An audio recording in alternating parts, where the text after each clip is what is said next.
ఈశ్వరుడు ఎప్పుడైనా మీకు ఒక పెద్ద ఉపకారం చెయ్యాలనుకున్నాడు అనుకోండి, ఆయన మొదట చేసే పని ఏమిటో తెలుసా? అసలు ఎన్నడూ కలలో కూడా ఒకరి దగ్గర ఏదైనా ఉపకారం పొందుదామని ఆశ లేని వ్యక్తిని మీ ఇంటికి పంపిస్తాడు. ఆయన చేసే మొదటి పరీక్ష అది. చాలా పెద్ద ఉపకారం చెయ్యాలి, ఎలా చేయడం అని ఆలోచిస్తాడు. ఈయన్ని పంపిస్తాడు. తన యందు అపారమైన భక్తి ఉన్నవాడు, ఏమీ కోరనివాడు. ఇప్పుడు ఆయన అనుకోకుండా రావలసి వచ్చింది, ఆ పరిస్థితి అలా వచ్చింది, వచ్చాడు. మీరు ఆయనకు ఒక గ్లాసుడు మంచినీళ్ళు ఇచ్చి ఆయనకి మీరు ఒక పూట భోజనం పెట్టారనుకోండి, ఈశ్వరుడు 10 లక్షల యజ్ఞములు చేసిన ఫలితాన్ని వేస్తాడు. ఎందుకంటే తనని నమ్ముకుని ఉన్నవాడు. ఆయనకి ఆ పూట అలా అన్నం పెట్టడం ఈశ్వరుడికి మహాతృప్తి, నన్ను నమ్ముకున్నవాడు. మీరు గమనించండి, నాకు అంటే లౌకికంగా చెప్తున్నాను, ఇది నిజంగా నాకు కావాలని నేను అంటున్నానని మీరు అనుకోకండి. నేను మీ ఇంటికి వస్తే నాకు పలహారం పెట్టేవాళ్ళు, కాఫీ ఇచ్చేవాళ్ళు చాలామందే ఉంటారు ఈ సభలో. కానీ మా అబ్బాయి హైదరాబాద్లోనో ఏదో ఇంకో ఊళ్ళోనో కనపడ్డాడు అనుకోండి, నువ్వు కోటేశ్వరరావు అబ్బాయి కదవా, ఏంటి ఇక్కడ ఇలా తిరుగుతున్నావు అంటే, ఏదో రూమ్ కోసం వెతుక్కుంటున్నానండి, ఇక్కడికి వచ్చాను ఉద్యోగానికి అన్నాడు. అలాగా నాకు తెలిసిన వాళ్ళు చాలామంది ఉన్నారు, నాయన నీ సెల్ నెంబరీ అని కనుక్కుని ఒక్క రోజులో ఆయన వెతికి ఓ రూమ్ ఇప్పించాడు అనుకోండి. మా అబ్బాయి నాకు ఫోన్ చేశాడు అనుకోండి, నాన్నగారు ఆయన ఎవరో నాకు తెలియదండి, పరిచయం చేసుకుని ఎంత మంచి రూమ్ ఇప్పించారో వాళ్ళ బంధువుల ఇంట్లో, ఆఫీస్కి దగ్గరగాను అన్నాడు అనుకోండి. ఇప్పుడు నాకు గొప్ప ప్రీతి కలిగి ఆయన నెంబర్ ఏదిరా అని తీసుకుని నేనే ఫోన్ చేసి, అయ్యా మీరు చాలా ఉపకారం చేశారట మా అబ్బాయికి, ఒకసారి నేను మీ ఇంటికి వద్దాం అనుకుంటున్నాను వెంకటాచల ప్రసాదం పట్టుకుని అని నేను వాళ్ళ ఇంటికి వెడతానా వెళ్ళనా? చెప్పండి. ఎందుకు వెళ్ళాను? నాకు ఉపకారం చేయడం వల్ల కాదు, నా కొడుకు ఉపకారం చేయడం వల్ల. నా కొడుకుకి చేసిన ఉపకారం నా యొక్క ప్రీతికి కారణం అవుతుంది. అంటే నా ఉద్దేశం నా కొడుకు అలా చేయమని కాదు, ఉదాహరణ మాత్రమే కదా. కాబట్టి లౌకికంగానే ఇలా ఉంటే తనని నమ్ముకున్న వాడి పట్ల భగవంతుడికి ఎంత ప్రీతి ఉంటుందండి. ఒకప్పుడు కొవ్వూరు ఉపన్యాసాలు చెప్పడానికి వెడితే అక్కడ ఒక ఆయన చూశా, 2 పంచెలు ఆయన దగ్గరే. నేను ఆశ్చర్యపోయాను, ఇలా పంచి వస్తే ఇలా తీసుకుని ఇలా ఇచ్చేసేవారు. చేస్తే ఏమంటే 2 పంచెలు ఉంచుకున్నారేమీ అని అడిగానంటే ఆయన అన్నారు, ఎందుకంటే ఒంటి మీద ఒకటి, దండం మీద ఒకటి, అది ఆరిన తర్వాత మళ్ళీ ఇది చిరిగిపోతే అప్పుడు ఇంకో పంచి ఉంచుకుంటాను, అన్నీ ఉన్నా 2 కదండి వాడేది, ఎందుకంటే ఇంకా 3వ పంచి నాకు ఇంకోళ్ళకి అవసరం ఉంటుందని ఇచ్చేసాను. నేను తెల్లబోయే వాళ్ళు కదా అసలు బ్రహ్మజ్ఞానులు అంటే, వాళ్ళది కదా నిత్యతృప్తి అంటే. ఈయనరా ఈశ్వరుడికి దగ్గరగా ఉండేవాడు అనిపించింది నాకు. ఏ రకంగానైనా సరే అనుబంధం అంటూ పెట్టుకుంటే ఈశ్వరుడితో పెట్టుకోవాలి. కామోత్కంఠత గోపికలు ఈశ్వరుడితో పెట్టుకున్న సంబంధము కామ సంబంధము. కామోత్కంఠత గోపికల్ భయమునన్ కంసుడు భయంతో ఆరాధించాడు, చంపేస్తాడేమో, పుట్టి చంపేస్తాడేమోనని. వైరక్రియా సామాగ్రిం శిశుపాల ముఖ్య నృపతుల్, శిశుపాలుడు మొదలైనటువంటి రాజులు ఆయనతో శత్రుత్వాన్ని పెంచుకున్నారు. సంబంధులై వృష్ణివంశీయులందరూ కూడా కృష్ణుడు మాకు బంధువు అని అనుబంధాన్ని పెంచుకున్నారు. ప్రేమన్ మీరలు అంటే నారదుడు ధర్మరాజుతో చెప్తున్నాడు, మీరందరూ కూడా ఆయన్ని ప్రేమతో ఆరాధన చేశారు. భక్తి మేము ఆయన్ని భక్తితో ఆరాధించాం అంటే నారదుడు. భక్తి ఇది చక్రింకంటిమి ఇలా మనందరం కూడా కృష్ణ పరమాత్మతో అనుబంధం పెట్టుకున్నాం. ఎట్లైన నుద్ధామధ్యానగరిష్ఠులైన హరిచందన్ వచ్చు ధాత్రీశ్వర, ఏ రకంగా ఈశ్వరుడితో అనుబంధం పెట్టుకున్నా ఈశ్వరుణ్ణే చేడుతాం. పసిపిల్లవాడు తెలియక దీపాన్ని ముట్టుకున్నాడు, చెయ్యి కాలుతుంది. మధ్య వయస్కుడు ముట్టుకున్నాడు, చెయ్యి కాలుతుంది. పరమవృద్ధుడు ముట్టుకున్నాడు, కాలుతుంది. జ్ఞాని ముట్టుకున్నాడు, కాలుతుంది. ఎవరు ముట్టుకున్నా కాల్చడం దీపం యొక్క స్వభావం. ఏ భావనతో ముట్టుకోండి, అయ్యో దీపం ఎంత బాగుందో అని వేలు పెట్టినా కాలుతుంది.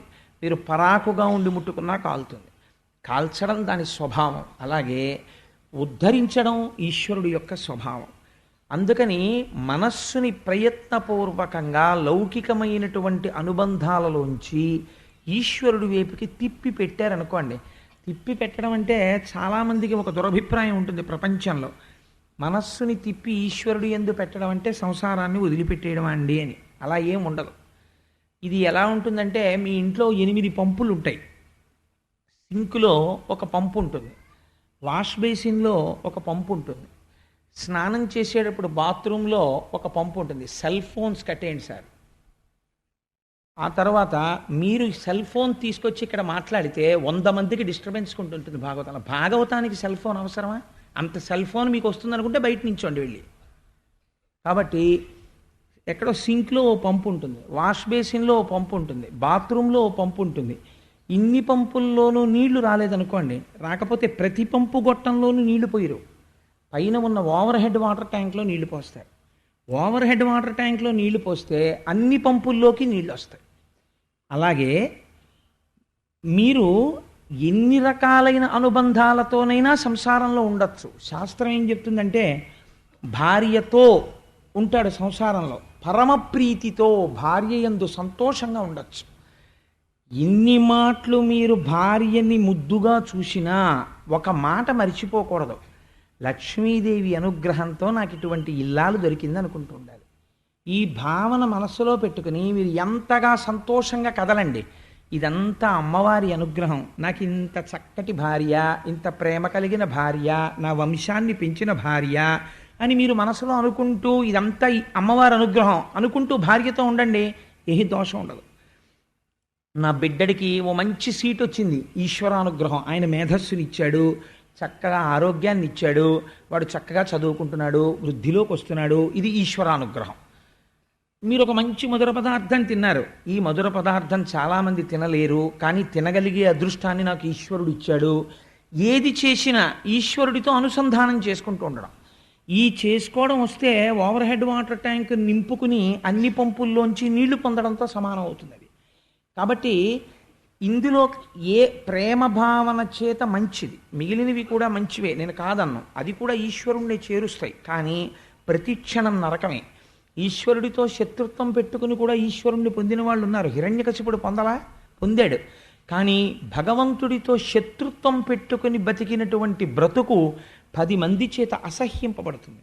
అలా బ్రతకకూడదు. ఈశ్వరుడు యందు ప్రేమతో బ్రతికిన బ్రతుకు 10 మంది చేత ఆదరింపబడుతుంది, మంచి సద్బుద్ధినిస్తుంది, ఇహమనందు మంచి నడువడినిస్తుంది, పరమునందు ఈశ్వరుని యొక్క అనుగ్రహాన్ని కటాక్షించి ఆయన యొక్క పాదములు చేరుకునేటటువంటి అదృష్టాన్ని కటాక్షిస్తుంది. కాబట్టి సాత్వికమైనటువంటి భక్తి అన్నిటిలోకి చాలా గొప్ప భక్తి. ఈ భక్తితో ఉండడానికి, ఈశ్వరుణ్ణి పట్టుకోవడానికి మీకు ఒక ఆలంబనం కావాలి. మీరు ఏమీ వినకుండా, అసలు భగవత్ స్వరూపం గురించి ఏమీ తెలియకుండా భగవంతుణ్ణి పట్టుకో అని మీరు మనసును అన్నారనుకోండి, అది ఎలా పట్టుకుంటుంది? పట్టుకోదు. మీకు లోపల అది బాగా పట్టుకోవాలంటే అందరికన్నా బాగా సులభుడై రావాలి పరమాత్మ. లేకపోతే ఆయనకి ఏమి కర్మండి? ఒక పసిపిల్లవాళ్లే పుట్టి పశువుల వెంట పరిగెత్తి, ఆవుల వెంట పరిగెత్తి, దూడల వెంట పరిగెత్తి చోరలీల చేసి ఎందుకన్ని లీలలు చేశాడు అంటే, ఈ లీలలు చేయడం వెనకాతల అంతరార్థం ఏమిటంటే, మీకు దాని లోపల ఉన్న రహస్యం అర్థం అవ్వచ్చు, అర్థం అవ్వకపోవచ్చు.